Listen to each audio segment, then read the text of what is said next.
Assalamu alaikum. Hello students. How are you? I hope you are well with your study.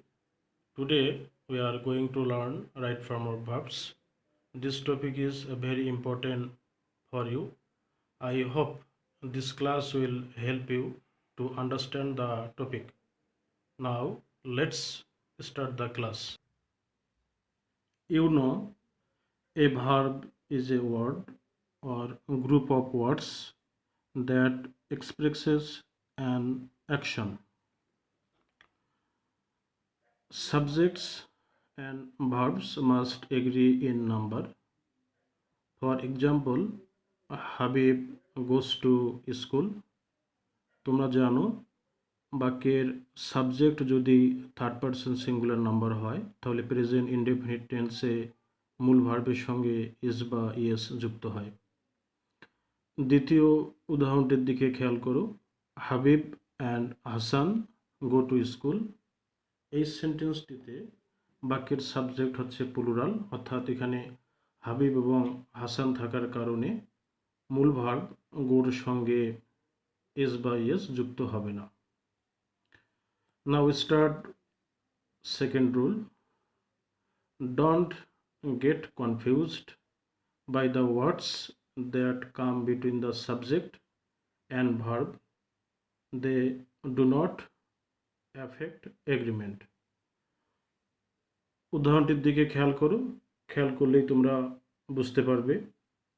The boy who is playing football in the field is my younger brother. এই বাক্যে এটি একটি complex sentence. এই বাক্যের the boy হচ্ছে subject এবং is my younger brother এটি হচ্ছে পরবর্তী অংশটুকু। হু is playing football in the field এটি দেখে তোমাদের কনফিউজড হওয়ার কিছু নেই। আমরা থার্ড রুল শুরু করব। Prepositional phrases between the subject and verb usually don't affect agreement. শিক্ষার্থীরা এই নিয়মটি বেশি ভুল করে। বাক্যটির দিকে খেয়াল করো। The colours of the rainbow are beautiful. যে এই নিয়মটি বোঝে না সে মনে করে দ্য রেইনবো সাবজেক্ট, আর দ্য রেইনবোকে সাবজেক্ট মনে করে ইজ ব্যবহার করে, তখনই বাক্যটি ভুল হয়ে যায়। কিন্তু অফ দ্য রেইনবো এই অংশটি হচ্ছে প্রিপোজিশনাল ফ্রেজ, এটির সঙ্গে বাক্যের সাবজেক্ট এবং ভার্বের কোনো সম্পর্ক নেই, অর্থাৎ দ্য কালার্স বাক্যের সাবজেক্ট হওয়ার কারণে ভার্ব আর হয়েছে। Rule 4, when sentences start with there or here, the subject will always be placed after the verb, so care needs to be taken to identify it correctly. উদাহরণটির দিকে খেয়াল করো। Here are the papers you requested। এই বাক্যের subject হচ্ছে the papers. এটি বহুবচন হওয়ার কারণে সাবজেক্ট বহুবচন হওয়ার কারণে অর্থাৎ ভার্বটি এখানে আর ব্যবহৃত হয়েছে। Rule 5, the verb is singular if the two subjects separated by and refer to the same person or thing। অর্থাৎ দুটি নাউন যদি একটি বিষয়কে বোঝায় তাহলে সেটিকে সিঙ্গুলার সাবজেক্ট ধরা হয় এবং ভার্ব তখন সিঙ্গুলার হয়। উদাহরণটির দিকে খেয়াল করো। The horse and carriage is at the door. এখানে the horse and the carriage দুটি আলাদা বস্তু নয়, দুটি মিলে মূলত ঘোড়ার গাড়িকে বোঝানো হয়েছে, এজন্য এখানে ভার্ব হয়েছে ইজ অর্থাৎ singular. Rule 6, if one of the words like each, every or no comes before the subject, the verb is singular. For example, no smoking or drinking is allowed. Second example, every man and woman is required to check in. দ্বিতীয় উদাহরণটির দিকে একটু খেয়াল করো। এই বাক্যের man এবং women দুটি singular noun and দ্বারা যুক্ত হয়েছে, কিন্তু শুরুতে এভরি থাকার কারণে ভার্ব সিঙ্গুলার অর্থাৎ ইজ ব্যবহার হয়েছে। Rule 7, if the subjects are both singular and are connected by the words or, nor, neither nor, either or, and not only but also, the verb is singular. For example, Rina or Tina is to blame for the accident. এই বাক্যে রিনা এবং Tina or দ্বারা যুক্ত হয়েছে এবং দুটি noun এবং singular, এজন্য ভার্ব ইজ অর্থাৎ সিঙ্গুলার ভার্ব গ্রহণ করেছে। Rule 8, if the subjects are both plural and are connected by the words or, nor, neither nor, either or, not only but also, the verb is plural. উদাহরণটির দিকে খেয়াল করো। Dogs and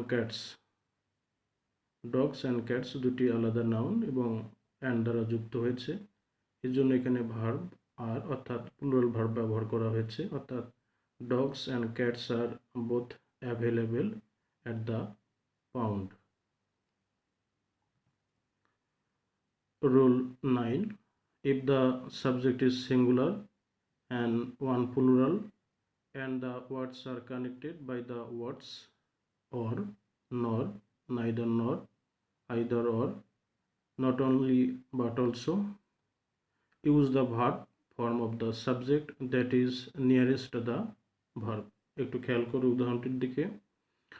either the bears or the lion has escaped from the zoo. এখানে either or bears এবং লায়নকে যুক্ত করেছে, কিন্তু অরের পর lion singular হওয়ার কারণে সিঙ্গুলার ভার্ব হ্যাজ ব্যবহার করা হয়েছে। দ্বিতীয় উদাহরণটির দিকে খেয়াল করো। neither the lion nor the bears have escaped from the zoo. Second সেন্টেন্সটিতে দ্য লায়ন প্রথমে ব্যবহার করা হয়েছে এবং নরের পর দ্য বিয়ার্স অর্থাৎ বহুবচন নাউন ব্যবহার করা হয়েছে, এজন্য বহুবচন ভার্ব অর্থাৎ প্লুরাল ভার্ব হ্যাভ ব্যবহৃত হয়েছে। Rule 10, indefinite pronouns like everybody, nobody, somebody take singular verbs. For example, everybody wants to be loved. এই বাক্যে everybody সিঙ্গুলার, এজন্য প্রেজেন্ট ইনডেফিনিট টেন্সে subject third person singular number হলে ভার্বের সঙ্গে ইজ বা ইজ ব্যবহৃত হয়। এখানে খেয়াল করো, এই জন্য ওয়ান্স ব্যবহার করা হয়েছে। Rule 11, but the pronouns few, many, several, both, all, some, বাক্যের সাবজেক্ট যদি এই প্রোনাউনগুলো ব্যবহৃত হয় তাহলে ভার্ব প্রোনাউন হবে। উদাহরণটির দিকে খেয়াল করো। Few are left alive after the flood. এখানে ফিউ বহুবচন, এর জন্য ওয়ার ভার্ব ব্যবহার করা হয়েছে, অর্থাৎ প্লুরাল ভার্ব ব্যবহৃত হয়েছে। Rule 12, when gerunds are used as the subject of a sentence, they take the singular verb form of the verb, but when they are linked by and, they take the plural form. তোমরা জানো জিরান বলতে ভার্বের সঙ্গে ING কে বোঝানো হয়। এটি একই সঙ্গে ভার্ব এবং নাউনের কাজ করে। উদাহরণটি খেয়াল করো। Swimming is a good exercise. এখানে সুইমিং বলতে সাঁতার কাটার কাজকে বোঝানো হচ্ছে, এটি সিঙ্গুলার, এজন্য সুইমিং এর পর ইজ ব্যবহৃত হয়েছে। Next example, swimming in the ocean and playing drums are the hobbies. এখানে সুইমিং এবং প্লেয়িং দুটি আলাদা জিরান্স অ্যান্ড দ্বারা যুক্ত হয়েছে, এজন্য ভার্ব আর ব্যবহার করা হয়েছে। রুল 13, কালেকটিভ নাউন্স অর্থাৎ সমষ্টিবাচক। Collective nouns like herd, senate, class, crowd, etcetera usually take a singular verb form, অর্থাৎ কালেকটিভ নাউনের পর সিঙ্গুলার ভার্ব বসে। For example, the herd is stampeding. এখানে হার্ট বলতে পশুর পালকে বোঝানো হচ্ছে, স্টাম্পেডিং মানে ছড়িয়ে ছিটিয়ে যাওয়াকে বোঝানো হচ্ছে। Rule 14, titles of books, movies, novels, etc. are treated as singular and take a singular verb. অর্থাৎ কোনো বইয়ের নাম, কোনো ছবির নাম, এগুলো সিঙ্গুলার হিসাবে গ্রহণ করা হয়। উদাহরণটির দিকে খেয়াল করো। দ্য আগুনের পরশমণি is a movie starring Bipasha Hayat. মুক্তিযুদ্ধের ওপর নির্মিত একটি ছবি যেখানে বিপাশা হায়াত অভিনয় করেছেন। যেহেতু এটি একটি ছবির নাম, এই জন্য ভার্ব সিঙ্গুলার অর্থাৎ ইজ ব্যবহৃত হয়েছে। Rule 15, if the noun after of is singular, use a singular verb. If it is plural, use a plural verb. অর্থাৎ অফের পর যদি সিঙ্গুলার কোনো নাউন থাকে তাহলে ভার্ব হবে সিঙ্গুলার, এবং যদি কোনো প্লুরাল নাউন থাকে তাহলে ভার্ব হবে প্লুরাল। 1 নম্বর উদাহরণটিতে খেয়াল করো। 1 নম্বর উদাহরণটিতে দ্য সিটি সিঙ্গুলার, এই জন্য এখানে ইজ ব্যবহার করা হয়েছে। একইভাবে দ্য পিপল বহুবচন অর্থাৎ প্লুরাল, এজন্য ভার্ব প্লুরাল ব্যবহার করা হয়েছে। এবারে আমরা রাইট ফর্ম ভার্বসের অত্যন্ত গুরুত্বপূর্ণ একটা বিষয় অর্থাৎ ফাইনাইট এবং নন ফাইনাইট ভার্ব নিয়ে আমরা আলোচনা করব। মূলত আজকের ভিডিওতে নন ফাইনাইট ভার্ব নিয়ে আলোচনা হবে এবং পরবর্তী ভিডিওতে ফাইনাইট ভার্ব এবং অন্যান্য ভার্বগুলো নিয়ে আলোচনা করব ইনশাল্লাহ। গঠনগত দিক থেকে ভার্ব মূলত দুই প্রকার, অর্থাৎ structurally verbs can be classed in two categories or classified into two categories: finite verb and non-finite verb. Non-finite verb, non-finite verb মূলত একটি বাক্যের সাবজেক্টের নাম্বার, পার্সন এবং টেন্সের উপর নির্ভর করে পরিবর্তিত হয় না, এটি অপরিবর্তিত থাকে। There are three kinds of non-finite verbs. They are gerund, participle and infinitive.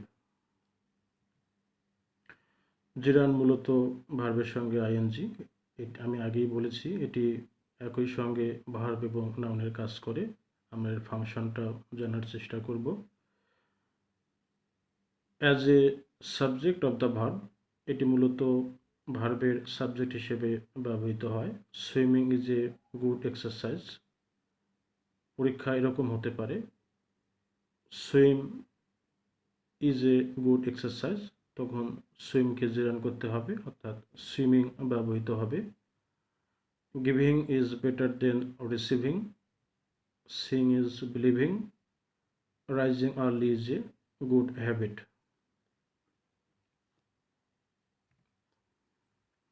এটি অবজেক্ট হিসাবে ট্রানজিটিভ ভার্বের অবজেক্ট হিসাবে ব্যবহৃত হয়। আমরা প্রায় বলি stop writing, stop talking, I like reading poetry, working is praying, my hobby is reading, I could not help laughing. তোমরা জানো হেল্পের পর ভার্বের সঙ্গে আইএনজি ব্যবহৃত হয়, অথবা পাশাপাশি দুটো ভার্ব থাকলে দ্বিতীয় ভার্বের সঙ্গে আইএনজি বসে। ডোন্ট গিভ আপ ট্রাইং, এই নিয়মগুলো জানা না থাকলে প্যাসেজ থেকে যে তোমাদের রাইট ফর্ম অফ ভার্বস করতে হবে সেগুলো সলভ করতে অনেকটা কষ্ট হবে। এটি প্রিপোজিশনের অবজেক্ট হিসেবে কাজ করে। উদাহরণগুলো খেয়াল করো। I am fond of catching fish, এখানে প্রিপোজিশনের পর ভার্বের সঙ্গে আইএনজি বসে অর্থাৎ জিরান বসে।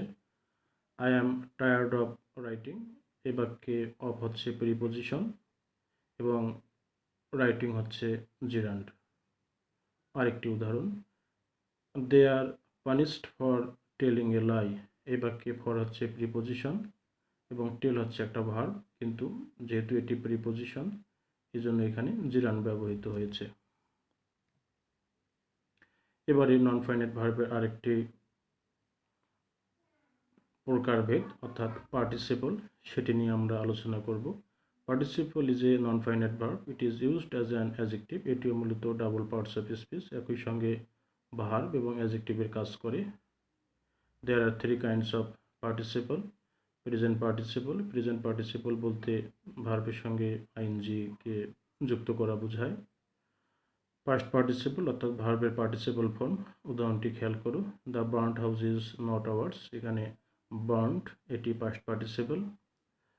এবং আরেকটি অংশ হচ্ছে perfect participle.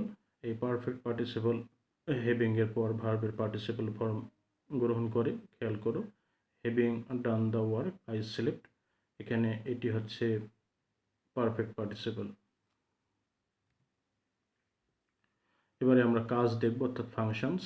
It tax an object like a verb, hearing a noise, I saw a boy মেন্ডিং his shoes, খেয়াল করো, hearing, মেন্ডিং।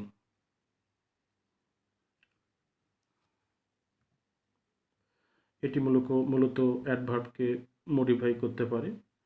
Loudly knocking at the gate, he went off, loudly adverb, knocking at the gate এটি অ্যাডভার্বকে modify করেছে। The book is very interesting, এখানেও একই ঘটনা, very হচ্ছে adverb, interesting দ্বারা এটিকে মডিফাই করা হয়েছে। এটি নাউন বা প্রোনাউনকেও মডিফাই করতে পারে। পার্সনের আগে লাইং ব্যবহার করা হয়েছে, অর্থাৎ a lying person should be punished, lying. A sleeping fox cannot catch a hen, একইভাবে ফক্সকে স্লিপিং মডিফাই করেছে। A rolling stone gathers no moss, একইভাবে রোলিং স্টোনকে মডিফাই করেছে। The glass is broken. এবারে নন ফাইনাইট ভার্বের ইনফিনিটিভ দেখব আমরা। ইনফিনিটিভ মূলত to plus verb, structure of infinitive অর্থাৎ finite verb plus to plus base form of verb, এটি মূলত ইনফিনিটিভ। বাংলায় তে কথা বলতে এটি ব্যবহৃত হয়। After the following verbs infinitives are take place, decide, desire, expect, promise, wish, want, offer, hope, refuse and swear, এগুলোর পর এই ভার্বগুলোর পর টু প্লাস ভার্ব বসে। উদাহরণগুলো খেয়াল করো, she promise to speak the truth, প্রমিজের পর টু স্পিক ব্যবহৃত হয়েছে। I desire to go abroad অর্থাৎ বিদেশ, ডিজায়ারের পর টু গো ব্যবহার করা হয়েছে। We decided to go there, ডিসাইডেডের পর টু গো ব্যবহৃত হয়েছে। She refuse to help me, রিফিউজের পর টু হেল্প ব্যবহৃত হয়েছে। After the following words to remains invisible, এই ভার্বগুলোর পর দ্বিতীয় কোনো ভার্ব আসলে তার আগে টু উজ্জ থাকে। Had better, had sooner, than, but, except. For example, you had better leave the place. After following verbs bare infinitives, অর্থাৎ এখানে যে ভার্বের তালিকাটি দেওয়া আছে এরপর টু ব্যবহৃত হয় না, এই জন্য এটাকে বলা হয় zero infinitive.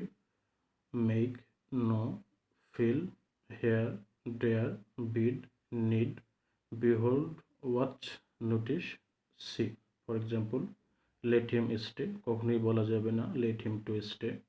I watched them play, এখানে টু প্লে ব্যবহার করা যাবে না। আসো আমরা পরীক্ষায় তোমাদের 4 নম্বর প্রশ্নের যে ধরন, অর্থাৎ complete the following text with right forms of the verb given below, এখানে একটা মূলত বক্স থাকবে, এখানে বক্সে 10টি বা তার বেশি ওয়ার্ড দেওয়া থাকতে পারে। এই ওয়ার্ডগুলো দিয়ে এই টেক্সটটি পূরণ করতে হবে। আমরা একটু দেখি। Bangladesh is full of natural resources, the prosperity of the country dash on the proper utilisation of the resources. আমরা আগেই বলেছি যে প্রিপোজিশনাল ফ্রেজের সঙ্গে বাক্যের সাবজেক্টের কোনো সম্পর্ক নাই, অর্থাৎ অফ দ্য কান্ট্রি এর সঙ্গে এই ভার্বের কোনো সম্পর্ক নাই, সম্পর্কটি হচ্ছে দ্য প্রসপারিটির সঙ্গে। এই জন্য এখানে যেহেতু এটি থার্ড পারসন সিঙ্গুলার নাম্বার, এই জন্য এখানে ডিপেন্ডস হবে। We should not, modal auxiliary, modal অক্সিলারির পর ভার্বের মূল ফর্ম বসে, অর্থাৎ lead. We should not lead a lazy life. একইভাবে we should all dash up, এখানে শুড ব্যবহার করা হয়েছে, মডেলের পর ভার্বের মূল ফর্ম বসে, এই জন্য এখানে হবে build. We should all build up our country. For this reason we have to, to এর পর ভার্বের মূল ফর্ম বসে, অবশ্য অনেক ক্ষেত্রে টু এর পর ভার্বের সঙ্গে আইএনজি বসে, যেমন with a view to, look forward to. We have to dash hard, অর্থাৎ we have to work hard. No nation can prosper without industry, it should be, এটি প্যাসিভ ফর্ম, যেহেতু প্যাসিভ ফর্ম থাকলে মূল ভার্বের participle form বসে, এই জন্য এখানে রিমেম্বার্ড হবে। It should be remembered that industry is the key to success. If we idle the days away, এটি একটি কন্ডিশনাল সেন্টেন্স। পরবর্তী ভিডিওতে আমি কন্ডিশনাল সেন্টেন্স নিয়ে আলোচনা করব। If we idle the days away we will lag behind, এটি first conditional, অর্থাৎ ইফযুক্ত বাক্যটি যদি প্রেজেন্ট ইনডেফিনিট টেন্স হয় তাহলে পরবর্তী অংশটুকু ফিউচার ইনডেফিনিট টেন্স হবে, এই জন্য এখানে উইল ল্যাগ ব্যবহার হয়েছে। The Nations that R industrious, যেহেতু নেশনস এটি বহুবচন, এই জন্য ভার্ব আর ব্যবহার করা হয়েছে। Have reached the pinnacle of development, অর্থাৎ যে সমস্ত জাতি পরিশ্রমী তারা উন্নতির চরম শিখরে আরোহণ করেছে। So we should follow them, উচিত অর্থে শুড ব্যবহার করা হয়। আমরা দ্বিতীয় টেক্সটটি একটু দেখি। Health is well, third person singular number, এই জন্য বি অর্থাৎ am is are was were, এখানে সিঙ্গুলার ভার্ব হবে। Health is wealth, goes the proverb. We cannot purchase, মডেলের পর ভার্বের মূল ফর্ম বসে। উই ক্যানট পারচেজ ইট, স্বাস্থ্যকে মানুষ কখনোই টাকা দিয়ে কিনতে পারে না। উই ক্যানট বড়ো ইট, এটিকে ধার করাও সম্ভব নয়। We must build our body by following the rules of health, প্রিপোজিশনের পর ভার্বের সঙ্গে আইএনজি বসে, আমরা একটু আগে দেখেছি। People struggle against germs that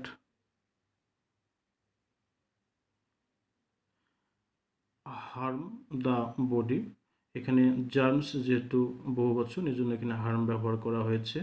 the body since their birth, medicines have been invented অথবা আর ইনভেন্টেড, এটি প্যাসিভ মোড, এই জন্য হ্যাভ বিন অথবা আর, এবং পরবর্তীতে ভার্বের পার্টিসিপল ফর্ম ব্যবহার করা হয়েছে to kill germs, but we have to keep the body fit by our cells. To এর পর ভার্বের মূল ফর্ম বসে, এর জন্য এখানে কিপ ব্যবহার করা হয়েছে।